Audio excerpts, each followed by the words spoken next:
Good morning dear students. ITI electrician academy Sultanpur के online channel पर मैं एसके वर्मा आप सबका हार्दिक स्वागत और अभिनंदन करता हूं। इस समय चैप्टर नंबर 1 व्यावसायिक सुरक्षा और स्वास्थ्य ऑक्यूपेशनल सेफ्टी एंड हेल्थ का अध्ययन कर रहे हैं हम लोग। इस चैप्टर में अभी तक 7 क्लासेज हो चुकी हैं। 7वीं क्लास कल हुई थी जिसमें निम्न बिंदुओं पर हम लोगों ने चर्चा करी थी। नंबर 1, यदि किसी व्यक्ति को विद्युत झटका लग गया है तो उसे प्राथमिक उपचार क्या दें, यानी कि डॉक्टर के आने से पहले जो उपचार दिया जाता है उसे फर्स्ट एड या प्राथमिक उपचार कहा जाता है। यदि किसी व्यक्ति को इलेक्ट्रिक शॉक लग गया है तो डॉक्टर के आने से पूर्व हम लोग क्या उपचार दे सकते हैं, इस पॉइंट पर कल की क्लास में चर्चा हुई थी। दूसरा पॉइंट व्यावसायिक खतरे ऑक्यूपेशनल हजार्ड, इस पॉइंट पर भी चर्चा हुई थी। व्यावसायिक खतरे को कई भागों में बांटा गया है और जिसमें से प्रथम भाग जो था वह था भौतिक खतरे यानी कि फिजिकल हजार्ड। इस पॉइंट पर हम लोगों ने काफ़ी डिटेल में चर्चा करी थी। फिजिकल हजार्ड यानी कि शारीरिक रूप से जो हम लोगों को नुकसान होता है किसी व्यवसाय वगैरह में जब हम काम करते हैं तो फिजिकल हजार्ड के अंतर्गत हम लोगों ने 5 पॉइंट कवर किया था, जिसमें से पॉइंट नंबर 1 था साउंड हजार्ड यानी कि अत्यधिक ध्वनि के कारण होने वाले खतरे। दूसरा पॉइंट था heat and cold stress hazard यानी कि अत्यधिक गर्मी और अत्यधिक ठंडी वाली जगहों पर काम करने से हमें क्या क्या नुकसान हो सकता है। तीसरा पॉइंट हम लोगों ने पढ़ा था वाइब्रेशन हजार्ड। वाइब्रेशन माने कंपन अगर कोई ऐसी जगह पर काम कर रहे हैं जहां पर वाइब्रेशंस अधिक हो रहा है तो क्या नुकसान होगा हमारे फिजिकल शरीर को, वाइब्रेशन हजार्ड। इसके बाद चौथा पॉइंट हम लोगों ने पढ़ा था रेडिएशन हजार्ड। रेडिएशन का मतलब विकिरण हजार्ड। विकिरण रेडिएशन का आजकल मक्कड़ जाल होता जा रहा है चारों तरफ। आसमान में हर चीज़ जो है वेव्स के थ्रू हो रही है, तरंगों के थ्रू, तो इसका भी एक बहुत बड़ा जो है दुष्प्रभाव है हम लोगों के ऊपर। तो ये हो गया हमारा रेडिएशन हजार्ड। इसके बाद जो है एक पॉइंट पर हम लोगों ने और चर्चा करी थी, वह था प्रदीपन यानी कि इल्यूमिनेशन हजार्ड। प्रदीपन यानी कि अत्यधिक प्रकाश की वजह से हमारे शरीर को क्या क्या नुकसान हो सकता है। तो चलिए आज ये तो हो गए थे जो पॉइंट हम लोग अभी सुने, ये सब था भौतिक यानी कि फिजिकल हजार्ड के अंतर्गत, भौतिक खतरों के अंतर्गत। आज दूसरा पॉइंट आपके सामने लिखा हुआ है। ये दूसरा पॉइंट है रासायनिक खतरे यानी कि केमिकल हजार्ड। केमिकल हजार्ड को भी 5 भागों में बांटा गया है, ठीक ना। पॉइंट नंबर 1 ज्वलनशील, पॉइंट नंबर 2 विस्फोटक, पॉइंट नंबर 3 विषाक्त और 4 है क्षयकारी यानी कि कोरेसिव, और आपका 5वां हो गया रेडियोधर्मी, ठीक, यानी कि रेडियो एक्टिव। अब एक एक पॉइंट पर हम लोग चर्चा करते हैं। पॉइंट नंबर 1 जैसे है, पॉइंट नंबर 1 ज्वलनशील।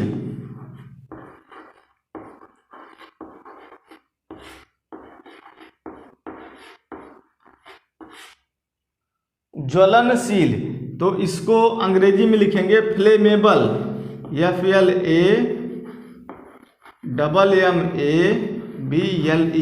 जितनी हेडिंग अंग्रेजी की लिखी जा रही है ये सारी हेडिंग जो है आप लोग याद करते चलिएगा, भूलिएगा नहीं। ऐसा नहीं लिख दे रहा हूँ फालतू का, याद करना है। ज्वलनशील को अंग्रेजी में बोलते हैं फ्लेमेबल। तब इस पर क्या बोलना है, अब सुनिए।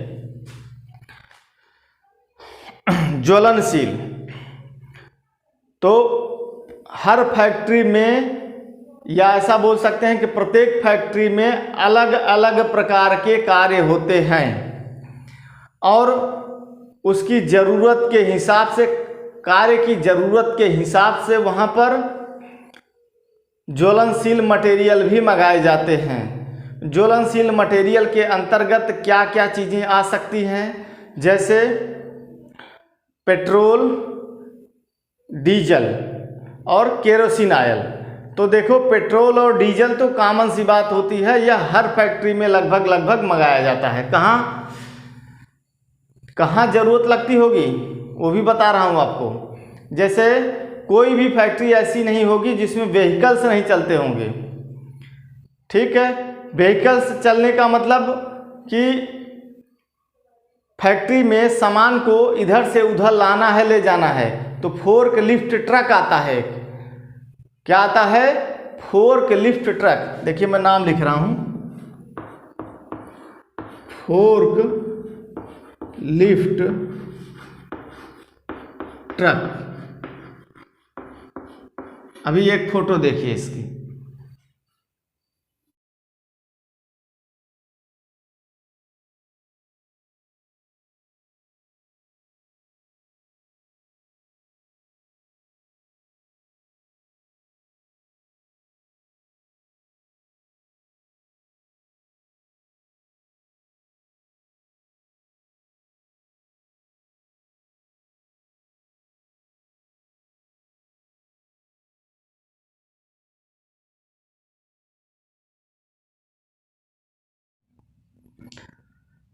तो देख लिया आपने फोर्क लिफ्ट ट्रक। इस फोर्क लिफ्ट ट्रक में ऐसे दो प्लंजर होते हैं। वो दोनों प्लंजर क्या करते हैं, किसी भी जाब को ऐसे उठाते हैं, उठा करके एक जगह से दूसरी जगह ले जा करके रखते हैं। हाइड्रोलिक प्रेशर पर यह मशीन काम करती है। इसमें 4 टायर होते हैं और एक जगह से दूसरी जगह जा सकता है। धीरे धीरे चलता है, अधिक स्पीड नहीं होती है। फॉरवर्ड और बैकवर्ड दोनों स्पीड में चलेगा। रोड पर इसको जाना अलाउ नहीं है, क्योंकि इसका कोई लाइसेंस नहीं बनता है आरटीओ की तरफ से, और ना कोई गाड़ी नंबर अलॉट होता है, इसलिए रोड पे नहीं जा सकता है डीजल भरवाने। तो डीजल तो ला करके आपको रखना ही पड़ेगा फैक्ट्री में। दूसरा कि कुछ फैक्ट्रियां ऐसी भी होती हैं जो अपने कर्मचारियों को भी चलने के लिए ट्रांसपोर्ट सुविधा में डीजल प्रोवाइड करती हैं। या कुछ मशीनें ऐसी होती हैं जो डीजल से चलती हैं, उनमें डीजल इंजन रहता है।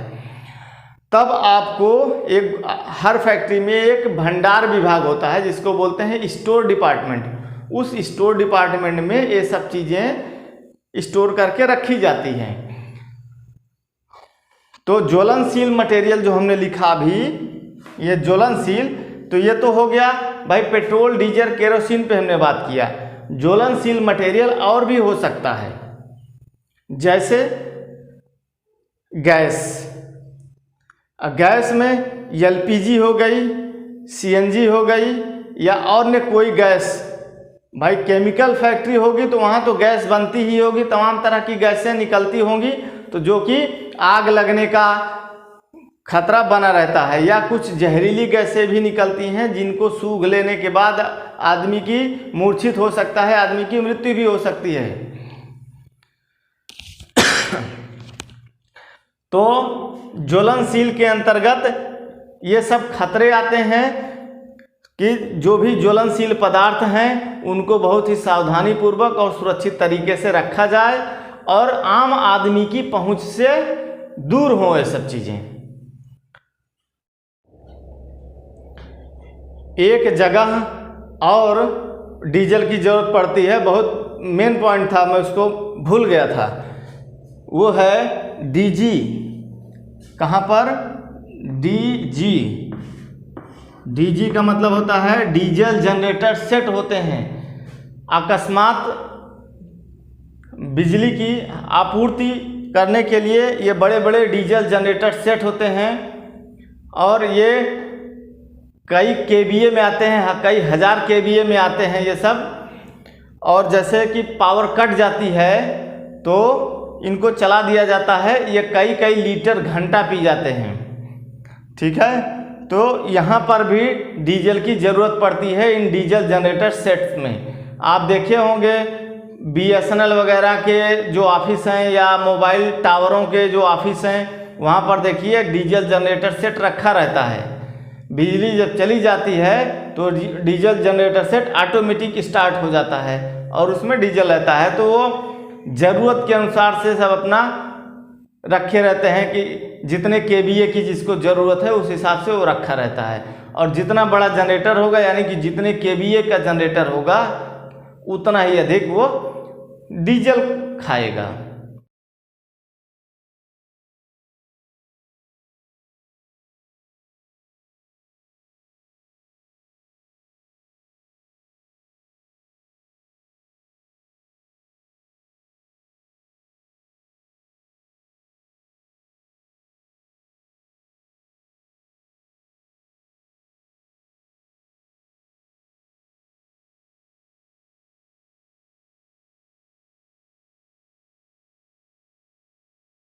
पॉइंट नंबर 2, विस्फोटक। विस्फोटक को इंग्लिश में बोला जाता है एक्सप्लोसिव, EXPLOSIVE।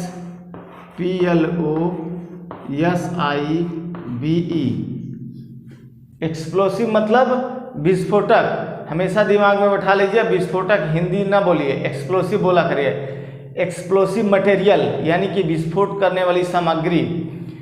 तो विस्फोट करने वाली जो सामग्री होती है उसकी वजह से कारखानों वगैरह में जो दुर्घटना होती है वो जो है रासायनिक खतरे के अंतर्गत आती है। अब विस्फोटक कौन कौन से हो सकते हैं? जो मुख्य विस्फोटक हैं उनका नाम देखिए।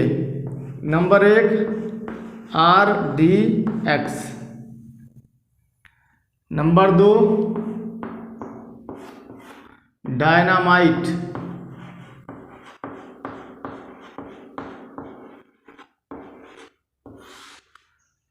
Number 3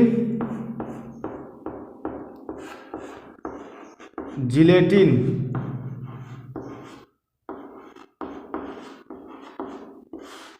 number 4 ammonium nitrate,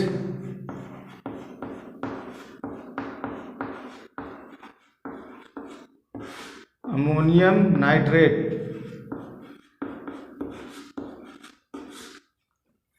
number 5 कौन कौन सा हो गया? RDX, dynamite, gelatin, ammonium nitrate, TNT। तो ये सब एक्सप्लोसिव मटेरियल हैं। बहुतायत रूप से इनमें से अमोनियम नाइट्रेट जो है इसका प्रयोग अधिक किया जाता है खदान वगैरह में। जैसे कोयले वगैरह की खदान होती हैं, सुरंगें वगैरह होती हैं जहाँ पर पत्थरों को, पहाड़ों को तोड़ना होता है, तो उन सब जगहों पर इन सब का प्रयोग किया जाता है। अमोनियम नाइट्रेट का बहुतायत प्रयोग होता है खदानों में, कोयले वगैरह की। जिन कारखानों में इन विस्फोटक पदार्थों का प्रयोग किया जाता है वहाँ पर कार्य करने वाले कर्मचारियों के ऊपर हमेशा विस्फोट से चोटिल होने का खतरा हमेशा बना रहता है। एक विस्फोटक होता है ANFO, इसका फुल फॉर्म हुआ ammonium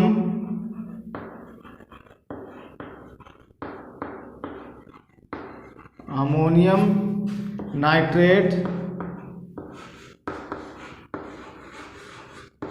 ammonium nitrate fuel oil. ठीक, माने अमोनियम नाइट्रेट ईंधन तेल।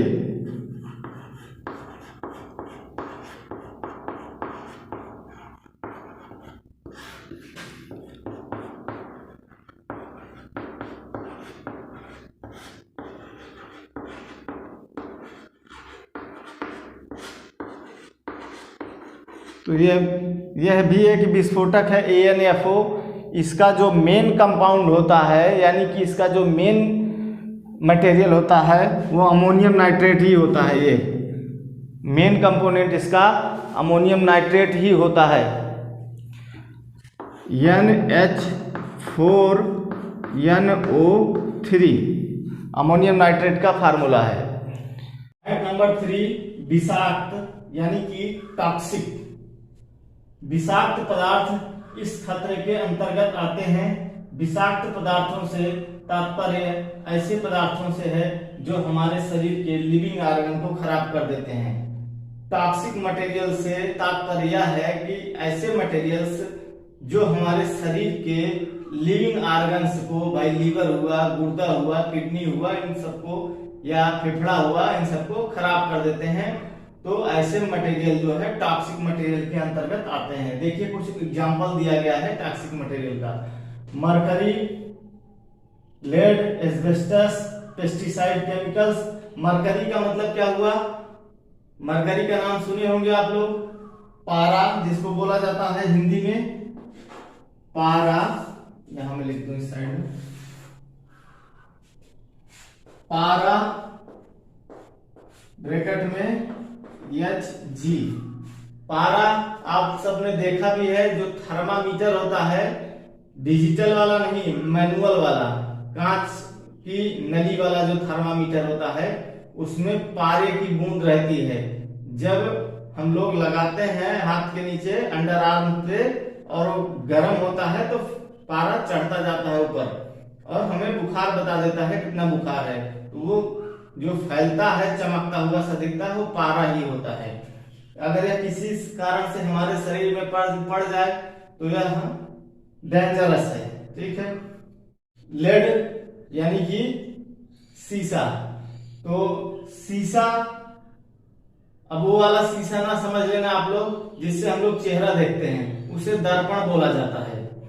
यह लेड जो है बैटरी में प्रयोग किया जाता है। बैटरी के अंदर में सेल होती हैं, उन सेलों में कांच की जालियां बनी होती हैं। उन जालियों के बीच में जो है लेड की लुगदी भरी होती है पेस्ट के रूप में।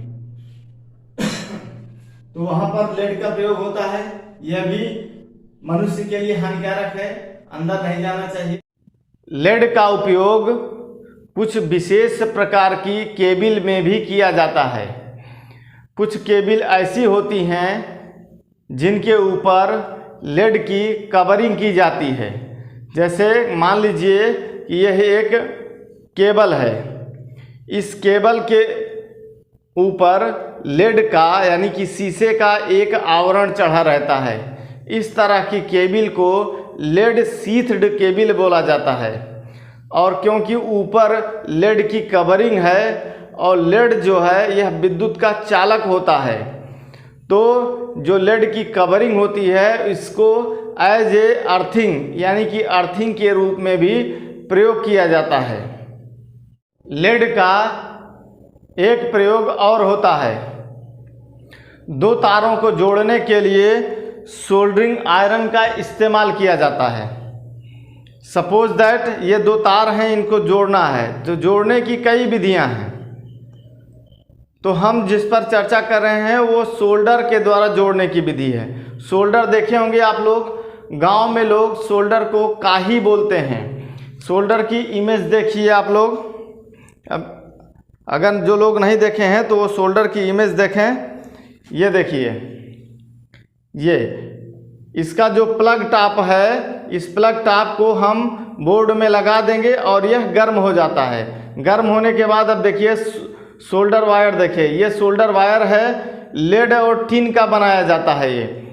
और सोल्डर वायर देखिए, ये भी सोल्डर वायर है, लेड और टिन का मिश्रण होता है। इस सोल्डर वायर को सोल्डरिंग आयरन के द्वारा गर्म करके दो तारों को जोड़ दिया जाता है।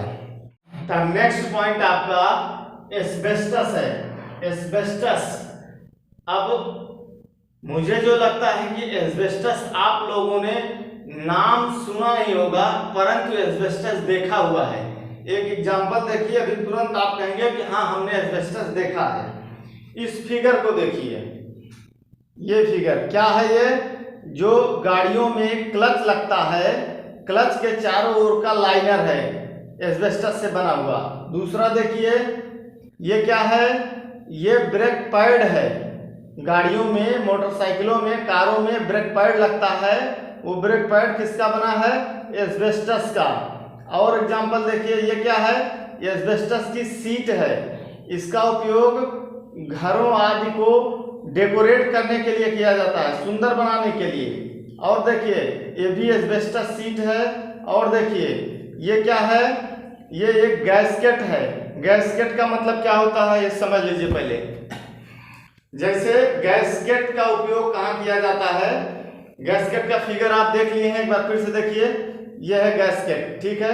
अभी आगे क्या है देखिए। जैसे एक पाइप ये है, एक पाइप ये है। इन दोनों पाइपों में हाई प्रेशर से कोई लिक्विड या गैस फ्लो हो रही है। चाहे कोई लिक्विड यानी कि तरल पदार्थ इसमें से इन दोनों पाइपों से आ जा रहा है, लेकिन इन दोनों पाइपों के बीच में यहाँ ज्वाइंट है। अब ज्वाइंट तो ऐसे लगा नहीं सकते। अगर ज्वाइंट ऐसे ही लगा देंगे नट बोल्ट लगा करके, तो क्या होगा? लीकेज शुरू हो जाएगा। तो लीकेज से बचने के लिए ये जो गैस्केट मैं आपको दिखा रहा हूं, इस गैस्केट को क्या करते हैं? काट लेते हैं। जिस साइज की पाइप रहती है, पाइप का डाया जिस साइज का रहता है, उसी साइज के हिसाब से नाप करके निशान लगा करके गोल गोल या चौकोर में जैसी जरूरत होती है वैसे काट लेते हैं। काट करके फिर उसमें किनारे किनारे छेद कर लेते हैं जहां जहां पर नट बोल्ट लगाना होता है, और फिर लगा करके दोनों पाइपों के बीच में लगा करके इसे टाइट कर देते हैं गैस्केट को। तो इससे लीकेज रुक जाता है। और देखिए कुछ एग्जांपल आपके, ये देखिए, ये भी आपका एस्बेस्टस है। ये भी माने एस्बेस्टस का ही ये जो है आपका गैस्केट का पूरा एक रोल है। आगे देखिए, ये क्या है? एस्बेस्टस का पेंट है। घरों की दीवारों को पेंट करने के लिए एस्बेस्टस का पेंट भी यूज किया जाता है। अच्छा क्वालिटी का पेंट होता है। आगे देखिए, ये एस्बेस्टस की टाइल है, फ्लोर टाइल। फिर देखिए, ये भी एस्बेस्टस की फ्लोर टाइल है। फिर देखिए, ये फॉल सीलिंग है जो घरों में छत के ऊपर करी जाती है, फॉल सीलिंग। और देखिए, ये भी फॉल सीलिंग है, घरों में छत के ऊपर करी जाती है। तो एस्बेस्टस का बहुतायत प्रयोग है मानव जीवन में। अब जानते नहीं थे अभी तक, इसलिए एस्बेस्टस नया चीज लग रहा था। अब तो हमें लग रहा है आप परिचित हो गए होंगे एस्बेस्टस से। तो एस्बेस्टस का प्रयोग बहुत अधिक है। बस इससे नुकसान एक है कि यह किसी भी तरह से हमारे फेफड़े में ना पहुंचने पाए। अगर हमारे फेफड़े में पहुंच जाता है तो हमें लंग्स संबंधी समस्याएं यानी कि श्वसन क्रिया संबंधी समस्याएं हमको होने लगती हैं। जैसे दीवार वगैरह है, एस्बेस्टस के पेंट से अगर पेंट करवा दिए हैं तो शाइनिंग बहुत अच्छी रहेगी, बहुत बढ़िया दिखेगा। बस प्रॉब्लम यह है कि वह किसी भी तरीके से हमारी नाक के अंदर से होते हुए हमारे फेफड़े में ना पहुंचे, बस इतना नुकसान है। तो रासायनिक जो खतरे होते हैं उस खतरे के अंतर्गत एस्बेस्टस का भी एक खतरा रहता है, क्योंकि ये प्रयोग बहुत ज्यादा होता है और मानव जीवन में एकदम घुला मिला हुआ है। नेक्स्ट पॉइंट आपका आता है पेस्टिसाइड केमिकल्स। पेस्टिसाइड का मतलब क्या होता है? पेस्टिसाइड का मतलब होता है कीटनाशक। चाक कहां चली गई हमारी? ये है। पेस्टिसाइड का मतलब होता है कीटनाशक।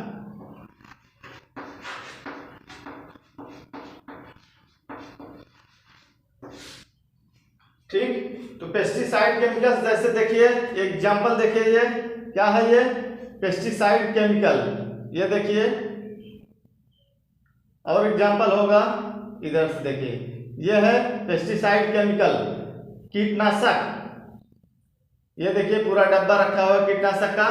इन सब से परिचित हैं आप? कहाँ देखे होंगे? खेतों में जो बोलते हैं नहीं लोग कि ये कीड़ा लग गया है, पतंगा लग गया है, यानी कीटनाशक ले जाकर के हम छिड़काव करके चले आते हैं, तो उसी को बोला जाता है पेस्टिसाइड केमिकल्स। ये पेस्टिसाइड केमिकल्स अगर हमारे शरीर में पहुंच जाते हैं तो तमाम तरह की समस्याएं हमें खड़ी कर देते हैं। तब एक एग्जांपल और है कोल्ड ड्रिंक। कोल्ड ड्रिंक देखिए, ये क्या है? कोल्ड ड्रिंक हम लोग यूज करते हैं, पीते हैं। ये भी एक तरह का पेस्टिसाइड केमिकल है जो कि हमारे शरीर के लिए हार्मफुल है, लेकिन अज्ञानता के अभाव में हम लोग इसका सेवन करते रहते हैं। खेत में डाले जाने वाले कीटनाशक, तो वही जो पेस्टिसाइड केमिकल्स ऊपर लिखा हुआ है उसी की बात है, खेत में डाले जाने वाले कीटनाशक।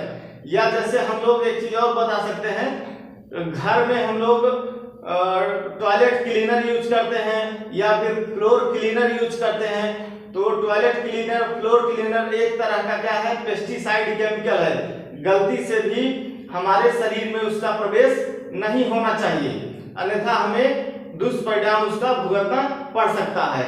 तो ये सब खतरे जितने बताए भी हमने, ये रासायनिक खतरे के अंतर्गत आते हैं। अभी मैं कुछ पॉइंट्स आपको नोट करके दे रहा हूं, जिनसे आपको यह पता चलेगा कि रासायनिक खतरे से हमारे शरीर पर क्या क्या दुष्प्रभाव हो सकते हैं।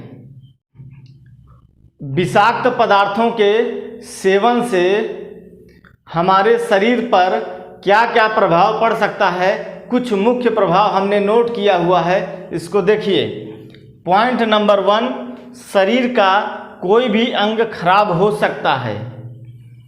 ठीक, कोई भी अंग से मतलब आपका किडनी, गुर्दा, हार्ट, लीवर, हाथ, पैर, पैरालिसिस, कुछ भी समस्या हो सकती है। दूसरा पॉइंट है इम्यून सिस्टम कमजोर हो सकता है। इम्यून सिस्टम का मतलब होता है रोग प्रतिरोधक क्षमता। जिन लोगों का इम्यून सिस्टम मजबूत होता है उनकी रोग प्रतिरोधक क्षमता अधिक होती है, और जिनका इम्यून सिस्टम कमजोर होता है उनकी रोग प्रतिरोधक क्षमता कम होती है। जिनका इम्यून सिस्टम कमजोर होता है वह आए दिन बीमार रहते हैं। थोड़े से भी मौसम परिवर्तन से, सर्दी खांसी से और बुखार से प्रभावित हो जाते हैं। अच्छा, पॉइंट नंबर 3, एलर्जी और अस्थमा हो सकता है।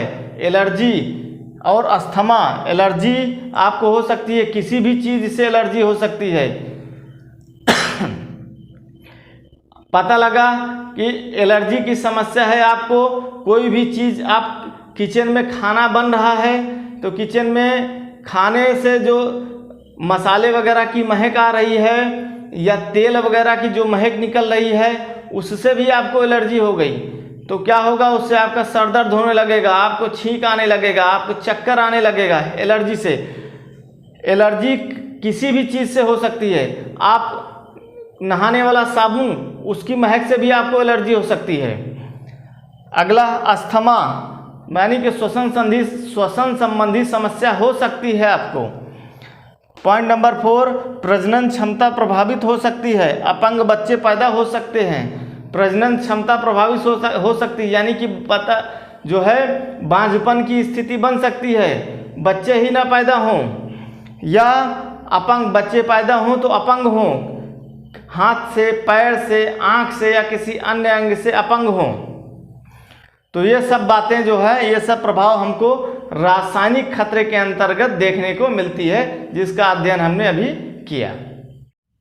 केमिकल हजार्ड के अंतर्गत अगला पॉइंट जिसका आप अध्ययन करेंगे वह है कोएर्सिव हजार्ड, यानी कि क्षयकारी दुर्घटना।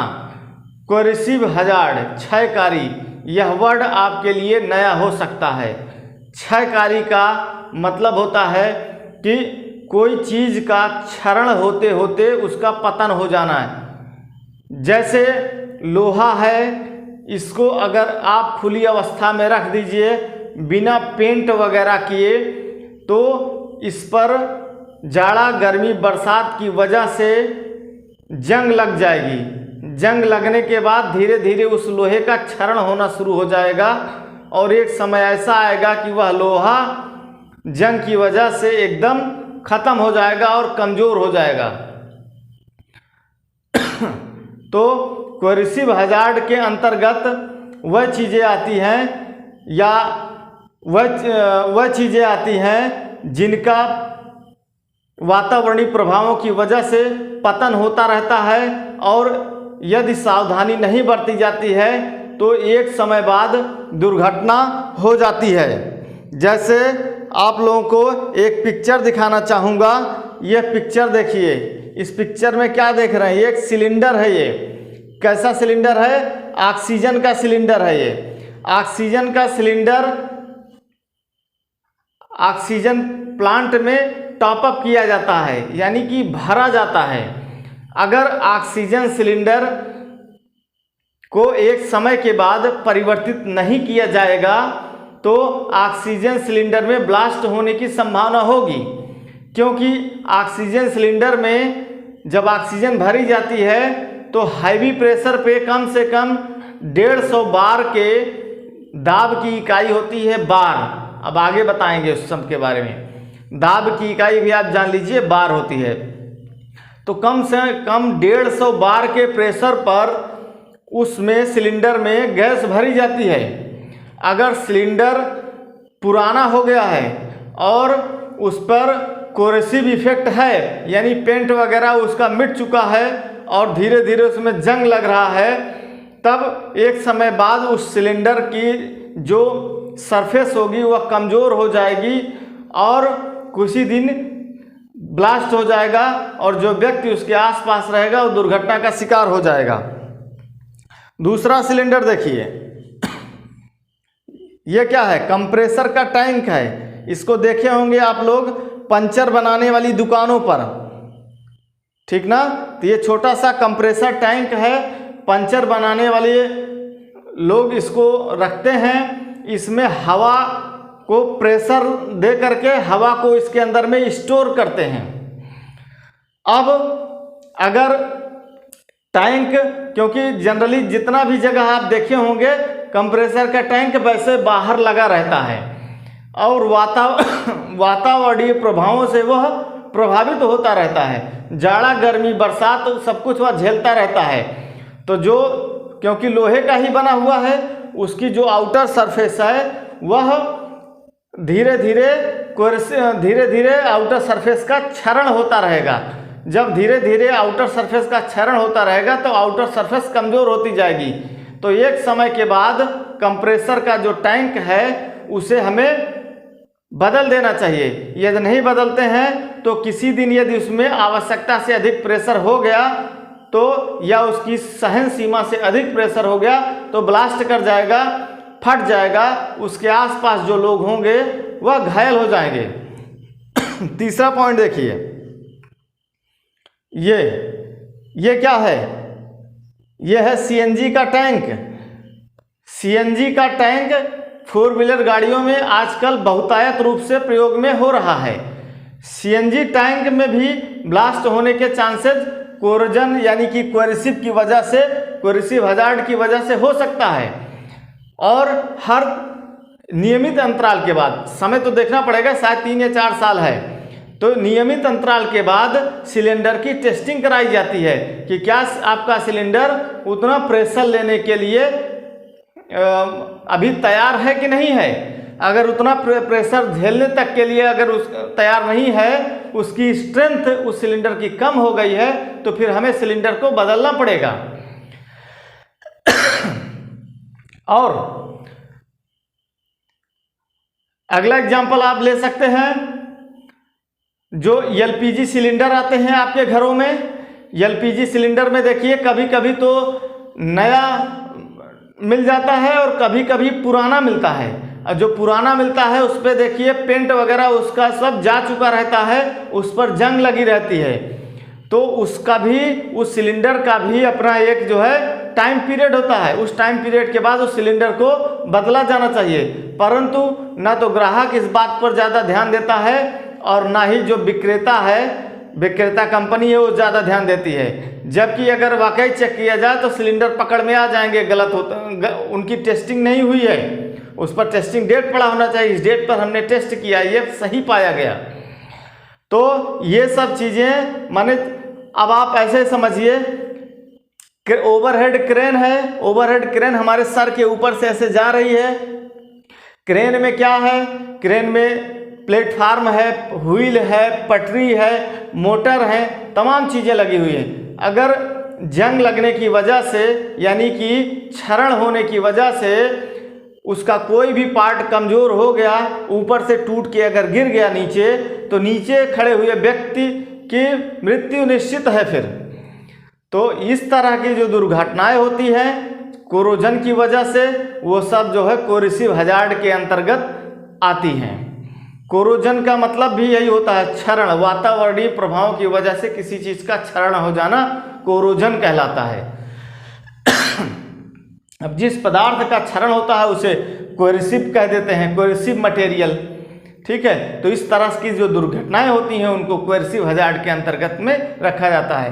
यह भी ध्यान दीजिए कि इस दुर्घटना को रासायनिक यानी कि केमिकल हजार्ड के अंतर्गत क्यों रखा गया है? क्योंकि हवा के साथ लोहा क्रिया करता है, केमिकल रिएक्शन करता है। लोहा हवा के साथ रासायनिक क्रिया करता है, जिसके कारण लोहे की सरफेस पर जंग लग जाती है, रस्ट लग जाती है। रासायनिक खतरे केमिकल हजार्ड के अंतर्गत अगला पॉइंट जिसका हम अध्ययन करने चल रहे हैं वह है रेडियोधर्मी हजार्ड, रेडियोधर्मी खतरा। इसको ऐसे लिख सकते हो आप, रेडियो एक्टिव हजार्ड।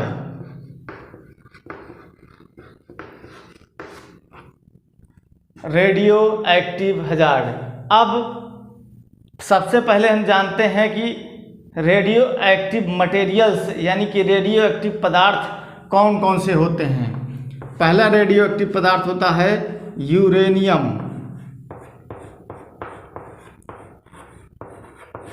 यूरेनियम, इसका प्रतीक चिन्ह होगा UN, कामा थोरियम,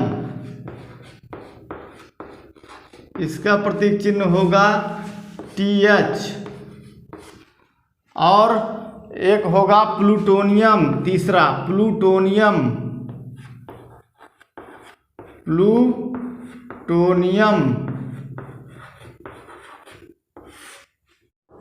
PU,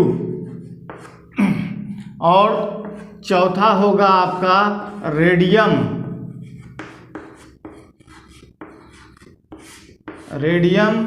RA।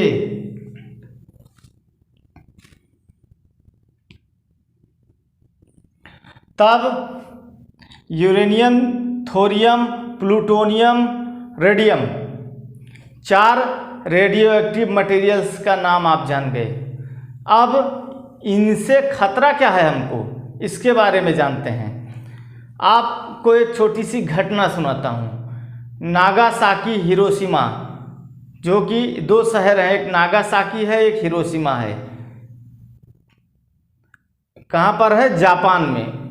द्वितीय विश्व युद्ध के दौरान अमेरिका के द्वारा जापान के इन दोनों शहरों पर 6 अगस्त 1945 को यानी कि द्वितीय विश्व युद्ध के दौरान परमाणु बम गिराया गया था। अब परमाणु बम गिराने के बाद नागासाकी और हिरोशिमा शहर तबाह हो गया, और आज भी वहाँ पर जो बच्चे पैदा होते हैं वो लूले, लगड़े, अंधे या किसी न किसी अंग से डिफेक्टेड होते हैं। उस समय बहुत सारे लोगों की जान चली गई या बहुत सारे लोग जो है अपंग हो गए। तो परमाणु बम की बात मैं क्यों किया? इसलिए किया कि जो परमाणु बम होता है वह इन्हीं रेडियोधर्मी पदार्थों से बनाया जाता है। यूरेनियम, थोरियम, प्लूटोनियम, रेडियम, सबसे ज़्यादा प्रयोग जो है यूरेनियम का किया जाता है। तो इन्हीं रेडियोधर्मी या रेडियो एक्टिव पदार्थों से परमाणु बम बनाया जाता है, या फिर जो परमाणु ऊर्जा, परमाणुवीय भट्टियाँ होती हैं। जैसे अभी ऊर्जा के लिए हम लोग किस पर निर्भर हैं? ऊर्जा के लिए हम लोग कोयला पर निर्भर हैं और पानी पर निर्भर हैं। पानी से हाइड्रो वाले पावर प्लांट चलते हैं और कोयला से थर्मल वाले पावर प्लांट चलते हैं। ठीक है, अभी क्योंकि एटमॉस्फेयर में पॉल्यूशन बढ़ता चला जा रहा है, कार्बन की मात्रा बढ़ती चली जा रही है, इसलिए कोयला वाले प्लांट्स को आगे बंद करने का सरकार का प्लान है कि कोयला वाले प्लांट आगे बंद कर दिए जाएंगे। तो उसकी जगह कुछ तो व्यवस्था होनी चाहिए, नहीं तो फिर ऊर्जा संकट खड़ा हो जाएगा। तो सोलर एनर्जी पर और न्यूक्लियर एनर्जी पर भरपूर प्रयास चल रहा है, इन पर टेस्टिंग करी जा रही है। तो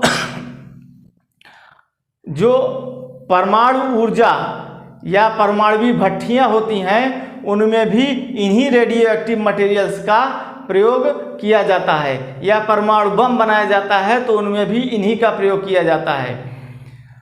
अब ये जो रेडियो एक्टिव मटेरियल्स हैं ये हवा में अगर मिल गए, जैसे कहीं बम गिर गया तो क्या होता है कि हवा में ये सब रेडियो एक्टिव मटेरियल्स घुल जाते हैं, हवा में बहुत ही सूक्ष्म होते हैं। यह सांस के माध्यम से या मुंह के माध्यम से हमारे शरीर में पहुंच जाते हैं, फिर हमारे शरीर के एक एक अंग को ये खराब करने लगते हैं। और इन रेडियो एक्टिव मटेरियल्स की खासियत ये होती है कि ये लंबे वर्ष तक, कई सालों तक जहाँ पर विस्फोट वगैरह होता है वहाँ के वातावरण में कई सालों तक ये रहते हैं। तो कई पीढ़ियों को आने वाली मनुष्य ही नहीं जानवर भी आने वाली कई पीढ़ियों को ये प्रभावित करते हैं। अब इनका जैसे जहाँ पर खुदाई की जाती है, भारत में सबसे पहली यूरेनियम की खदान जो है वह झारखंड में एक गांव है जादूगोड़ा।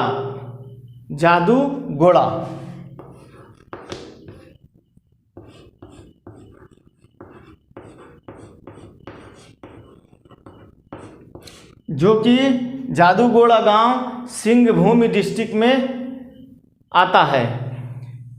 सबसे पहले 1951 में यूरेनियम की खोज सबसे पहले 1951 में भारत में जादूगोड़ा में हुई। और 1967 में पहली बार यहाँ पर यूरेनियम की खुदाई करी गई। अब प्रॉब्लम क्या है, यूरेनियम की खुदाई करते हैं तो ऐसे तो है नहीं कि डायरेक्ट यूरेनियम ही निकल आता है, यूरेनियम अयस्क के रूप में निकलता है, बहुत सारी अशुद्धियाँ उसके साथ मिली हुई होती हैं, तो उनको साफ करना पड़ता है, जिसके कारण ये जो रेडियोधर्मी पदार्थ हैं कचरे के साथ इधर उधर इनके फैलने का खतरा बना रहता है।